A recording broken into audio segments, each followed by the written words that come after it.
Hi friends, welcome to Samayal Vera Level. இந்த video நம்ம பார்க்க போகிறது காராமணி பொரியல். அது செய்ய தேவையான பொருட்கள் என்னென்னு பார்த்தலாம். 300 கிராம் காராமணியை எடுத்து வாஷ் பண்ணி கட் பண்ணி எடுத்து வச்சுருக்கேன். தாளிக்க 1 ஸ்பூன் கடலைப்பருப்பு, 1 ஸ்பூன் உடைச்ச உளுந்து, 1.5 டேபிள் ஸ்பூன் சாம்பார் பொடி எடுத்திருக்கேன். தேங்காய் கொஞ்சம் துருவி எடுத்திருக்கேன். தாளிக்க கடுகு, ஒரு காஞ்ச மிளகாய் கிள்ளி வச்சுருக்கேன். 5 பூண்டு பல் தட்டி எடுத்திருக்கேன். கருவேப்பிலை, ஒரு பெரிய வெங்காயம் கட் பண்ணி வச்சுருக்கேன். ஒரு தக்காளி ஒன்று கட் பண்ணி வச்சுருக்கேன். இப்போ எப்படி செய்யலாம் பார்க்கலாம் வாங்க. அடுப்பத்தை வச்சு ஒரு கடாயை வச்சுக்கலாம். 1 டேபிள் ஸ்பூன் ஆயில் விட்டுடலாம்.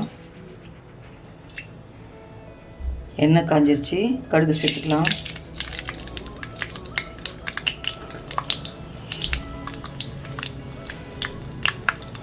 எடுத்து வச்ச கடலைப்பருப்பு உடைச்ச உளுந்து சேர்த்துக்கலாம்.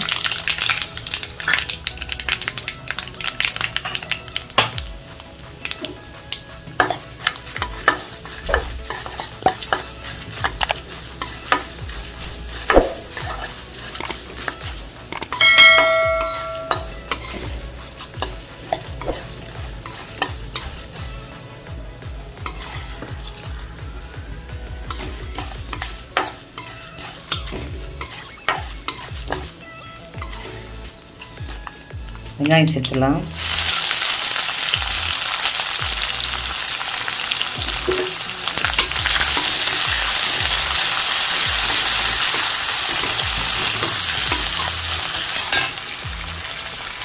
எடுத்து வச்ச பூண்டு, கருவேப்பிலை, காஞ்ச மிளகாய் சேர்த்துலாம்.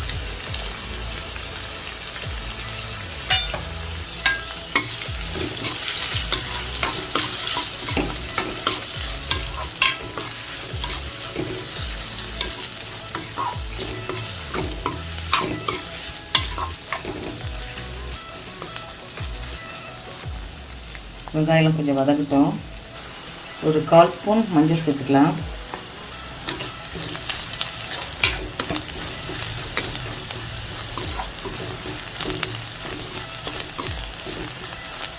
வெங்காயம் வதங்கிடுச்சு, தக்காளி சேர்த்துக்கலாம்.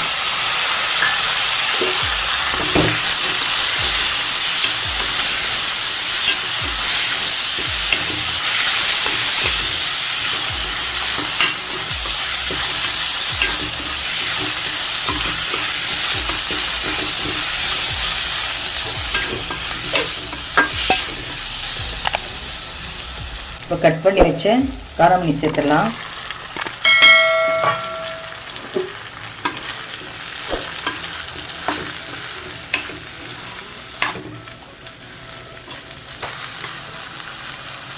இந்த ஸ்டேஜில் காய்க்கு தேவையான உப்பு சேர்த்துடலாம்.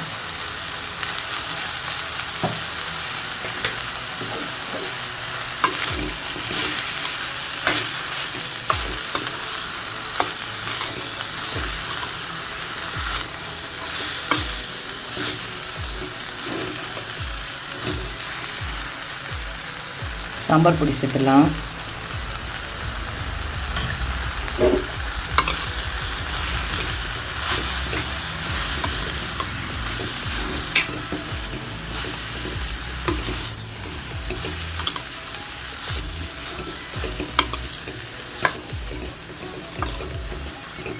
கொஞ்சம் தண்ணி தெளித்து மூடி போட்டு 10 நிமிஷம் வேக வைக்கலாம்.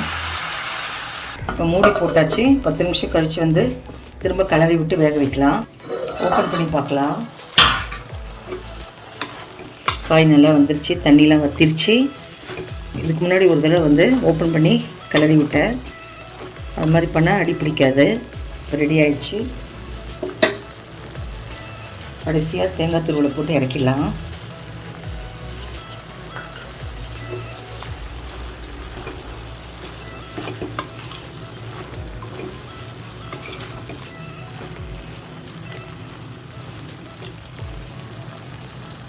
ரெடி ஆகிடுச்சிங்க. ஸ்டவ் ஆஃப் பண்ணிடலாம். அவ்வளவுதாங்க, சுவையான காராமணி பொரியல் ரெடி. ஃப்ரெண்ட்ஸ், என்னுடைய சேனலை பார்க்குறீங்க, சப்ஸ்கிரைப் பண்ணிவிட்டு பாருங்கள். எனக்கு மோட்டிவேஷனாக இருக்கும். இந்த வீடியோ உங்களுக்கு பிடிச்சிருக்குன்னு நம்புகிறேன். லைக் பண்ணுங்கள், ஷேர் பண்ணுங்கள், கமெண்ட் பண்ணுங்கள். நம்ம சேனல் சமையல் வேற லெவல் சப்ஸ்கிரைப் பண்ணுங்கள். ஃப்ரெண்ட்ஸ், ஆல்ரெடி நம்ம சேனலில் நிறைய பொரியல் வீடியோஸ் போட்டிருக்கேன். நான் லிங்க் தரேன். மேலே இருக்க ஐகார்டை கிளிக் பண்ணி பாருங்கள். மீண்டும் அடுத்த வீடியோவில் உங்களை சந்திக்கிறேன். தேங்க்யூ.